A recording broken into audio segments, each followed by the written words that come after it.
Bismillahirrahmanirrahim. Assalamualaikum and a very good morning to all of you.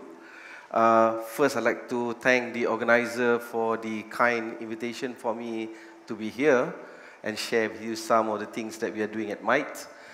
And also to congratulate Trescon for bringing everybody together, not only in blockchain, but also in the other emerging technologies. And I think that in itself is a very significant contribution to the development of many of these technology happening around us. So it's very important to be aware of some of this development, and I say again, well done and congratulations.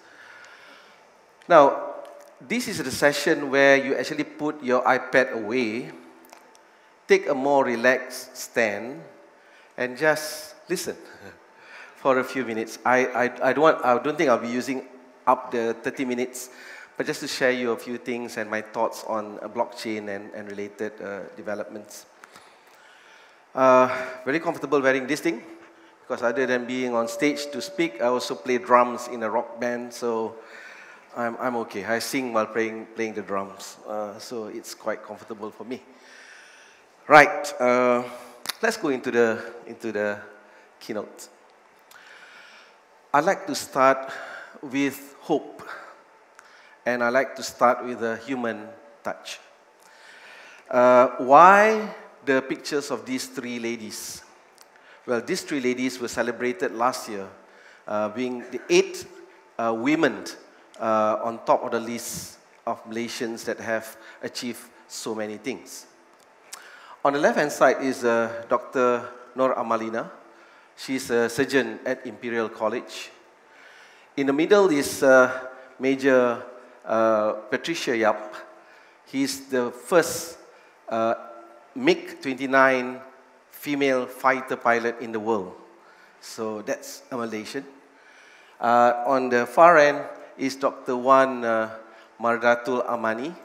She's the first Malaysian to launch a NASA satellite in US.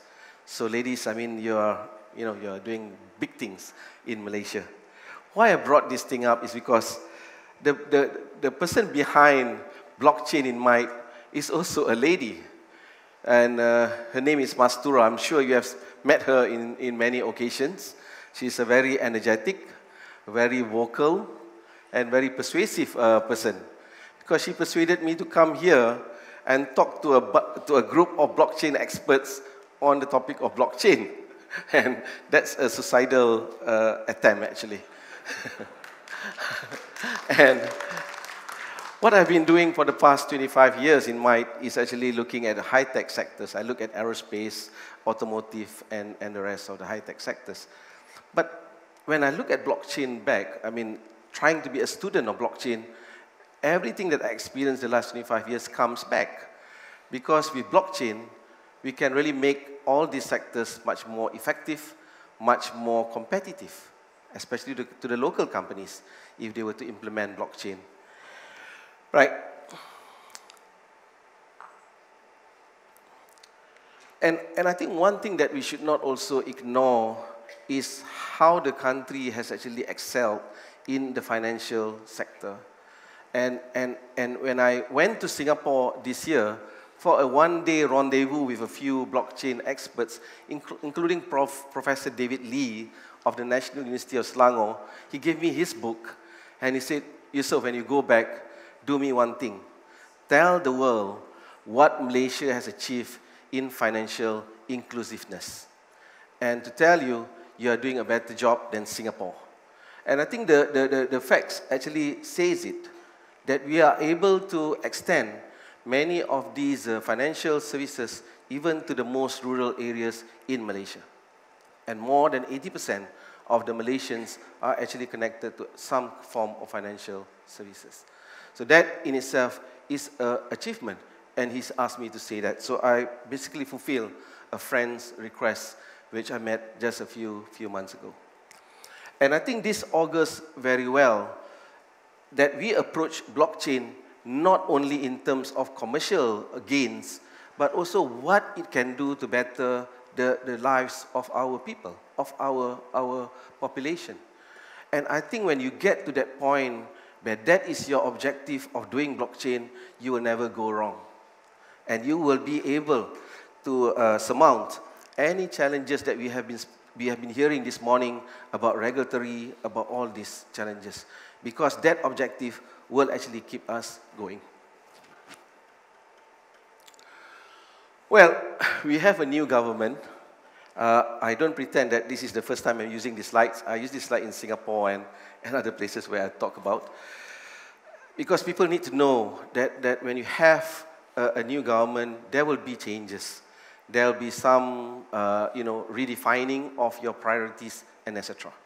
But I like the three things that the new government is talking about. That is, one is on the cultural and values. And that actually touch on a particular, happening that is not very, very good, of course, whether in Malaysia or elsewhere, is corruption. And I'll show you where we are getting to address this thing through blockchain. And the other areas is, of course, empowering SMEs. I mean, it's very, very heartening for the government to know that there are a lot of creative and very energetic SMEs that are venturing into blockchain. Now, how do we empower them? I think the fact that I'm here today, amidst what Rene and the rest was talking about, the turbulence of the regulatory, things regarding blockchain, I'm still here. I didn't hide, and I'm sure there are more of the government representation here. We are still here. We are wanting to listen to you. We are wanting to know what we can do to help you to do your business. So we are here. And I think in the Industry 4.0 challenges, whether it's robotics, or artificial intelligence, or 3D printing, and the rest, I think that's where the technologies will converge, and I think blockchain will actually become a very important tool to actually make this thing works. So I think in a way, the new government aspirations are actually asking for blockchain solutions. I'll show you in a while.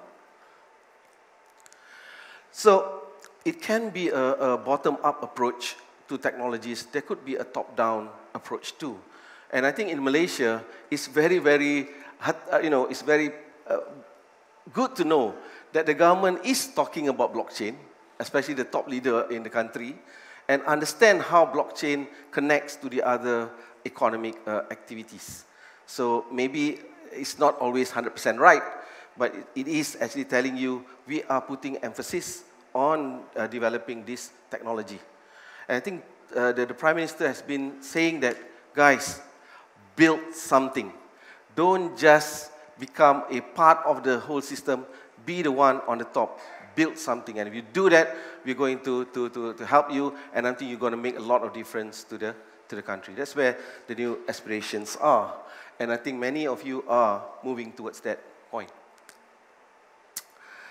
There is also abundance of blockchain programs, initiative in the 11th Malaysia Plan.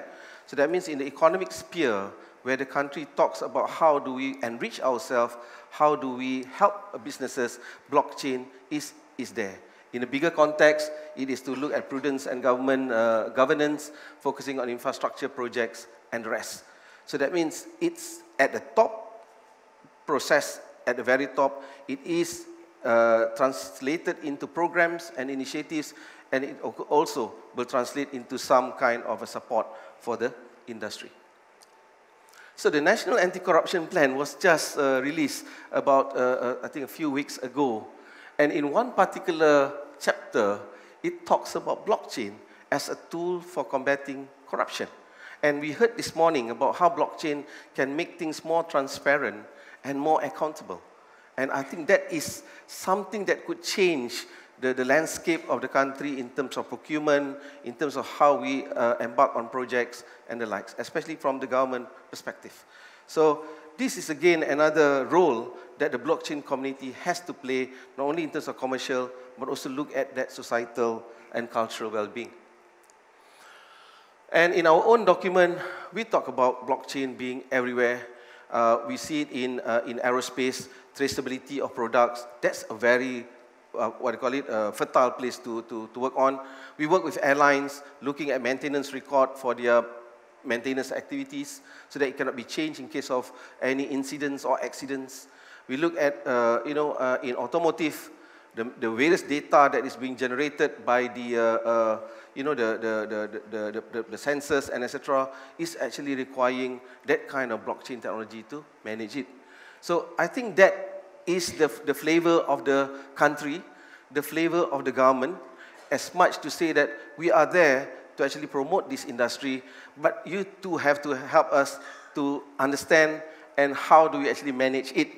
Governments are very bad at at lessening regulations or control. They are used to, you know, to impose these kind of things. These are new things. These are new paradigms. So help us and talk to us about where should we actually loosen up and where actually we could actually make things better. My own journey started about 2 years ago when we have this blockchain program inviting Andres Antonopoulos, which was very much involved in the Bitcoin revolution.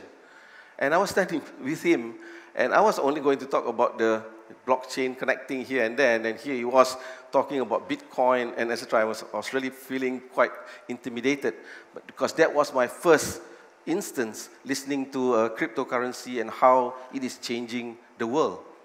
But that actually have the next day newspaper talking about cryptocurrency and its opportunities and the rest.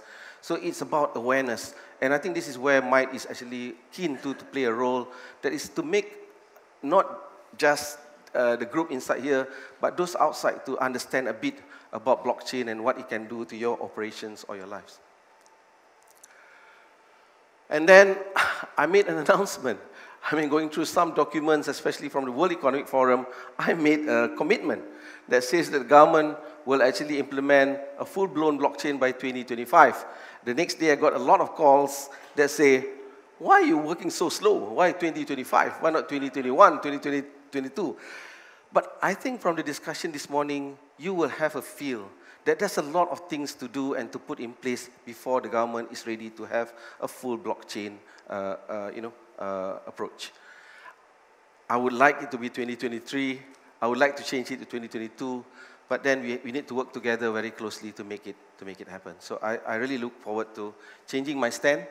But this is also the stand of the World Economic Forum on taxations, income, and extra by 2025. And my other journeys was to work with a few more organizations. We heard from PCOM today, we heard from Reni. But there are a lot of these government bodies. I think it was also mentioned. It's good that even Bank Negara is doing something, a project on blockchain. So they are experiencing it themselves.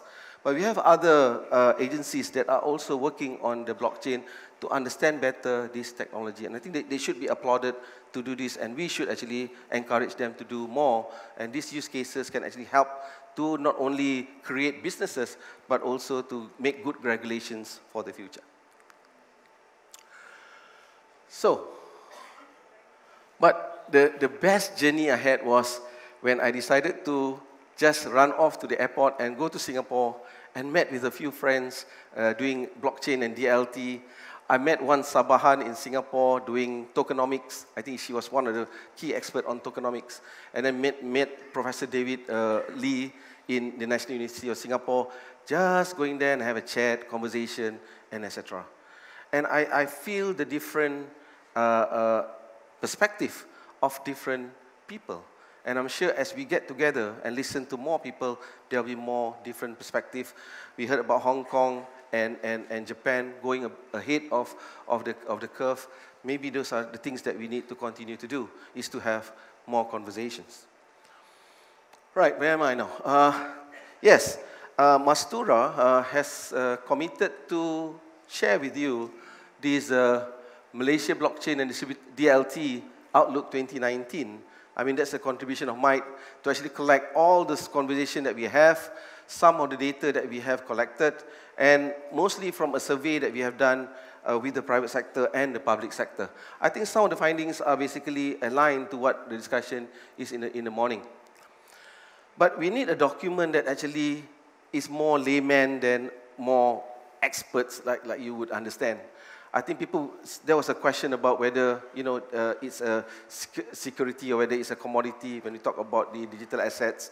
These are some things that if you talk to a non-blockchain people, say, what are you talking about, man? I mean, I know commodity is palm oil, and then security is, money and a representation of money.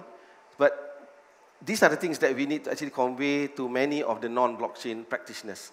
And to give an idea of what actually will be happening in the future and what are the opportunities that will be there. So if you talk to Mastura, she's here. She said that the report will be out by end of the month. So we will be sharing the outlook with you. And of course, there are some use cases. There are a lot of analysis.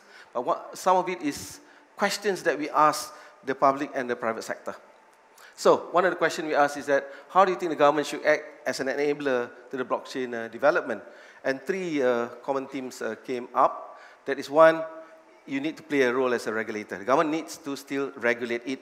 I think that was, again, some of the understanding from this morning, the earlier discussion. Two is that access to market. I think you have to allow these players to actually do a lot of implementation on some of the government initiatives. And I'm working on the third national car actually at the moment, which is very, very controversial. I got a lot of calls. I mean, after the blockchain, SASA 2025 is one thing. After the third national car was put under might, more phone calls. So, again, these actually initiatives actually give us a chance to think about this is the problem that we have to raise funding and etc. Can blockchain or fintech for that matter help us to do this? Not to depend solely on government funding, but to use public and crowdsourcing kind of approach. We are looking into that. And that's why we talk to some of you in the process. And of course, funding is very, very key to help this program to happen. Next question. What are some of the initiatives that government could provide to blockchain and the LT community? And I think one very important thing is, of course, the supply of skilled people. Because in almost every report on blockchain, there is this problem of scarcity or the pool of talents in blockchain. And I think there's a role for the government to play. And of course, encourage more public-private enterprises to get together. I tell you, in Might, we have members subscribing to Might. There are some of the GLCs, there are some of the technology companies. I think they are crying for partnership with you. So if you have any ideas or any good products that you would like to work with the companies, please meet Mastura or myself, and then we can actually link you up with some of the companies. There are a lot of green energy projects coming out now, the LSS3. I think these are some of the fertile projects that could actually spawn blockchain applications. Where do you see blockchain assist your organization? As I mentioned earlier, and mentioned by the speakers, that it could provide that kind of transparency and efficiency. So we know where the blockage are, we know all these things. I think one of the stories that I told a few times is about the contamination in food. I think Mio is here talking about, he's presenting the food community, and there was a worms found in the can of sardines, and every can was affected except from one brand. In Malaysia, it's very famous, called the Ayam brand. To those who are non-Malaysian, it's called chicken brand. It has a big chicken logo on the can. So they said the chicken have eaten the worm, so that's why that's the only brand that was safe from the contamination. So I guess some of you have heard that joke before, I guess. Okay, right. Anyway, let's go on. And this was the spirit of the group discussion just now. We need to be regional. We need to reach out and to find where we can actually standardize or commonalize certain things, especially in terms of our experience, in terms of some things that work, and something which is good practices that could actually be implemented in various countries. So I guess this is a good place to start that kind of a conversation, communication between the rest of the people in other than Malaysian. So there again lies the challenge. Cybersecurity is one. We heard about the negative part of the community that could actually be involved in this kind of negative activities.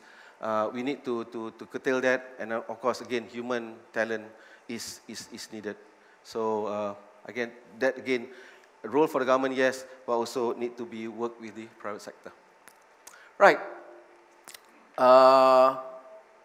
Gartner, with the hype cycle, talk about where the opportunities are, and some of it has been mentioned by our learned colleagues. Sharia compliant finance, Malaysia would be good. Halal supply chain, that's another area where we could actually, good at, and embedding the technologies to enhance competitiveness. So when you reach that kind of a cycle, this is where we actually need to come together and look at how to implement it. So basically that's all I have to share with you. So you can now take up your iPad again. I just finish off with Mike's activity. I think in every sense, the fourth industrial revolution or Industry 4.0, whatever you may want to call it, is actually about partnership. It's all about collaboration. It's talking about no longer able one company to actually solve everything, that you need to work together. Today we see the example of how the private sector need to work with the government to push the blockchain forward. Keep on having that conversation. We are here because we don't want to be left too far behind from you experts. We are here to listen to you and get our act up to be on par with you and help you. So these are some things that Mike can do in order to channel some of your inputs, some of your grouses, even some of your complaints. We will not get irritated if you complain to us, but we want to know what's actually the story behind it and how we can help you to solve it. And so is PICOM and other associations that could actually also assist. We are just one part of the whole thing. And then, of course, our motto is make it happen. So if you tell us something and we don't make it happen, we are guilty. We have a very strong foresight team, which is doing all sorts of scenario building and design thinking activities. That's why we were involved in the National Anti-Corruption Plan, because we want the corruption plan to have a vision of 10 years and understand what kind of threats that are going to be used by people who are involved in these unhealthy practices. It has to have that kind of a future scenario. We do a lot of industry development. I mentioned aerospace and everything else, and that is also the place where blockchain can be applied. And of course, we like everything to be green and sustainable. So with that, ladies and gentlemen, thank you very much for listening to me, and I hope to know you and to learn more from you. Thank you. Assalamualaikum warahmatullahi wabarakatuh.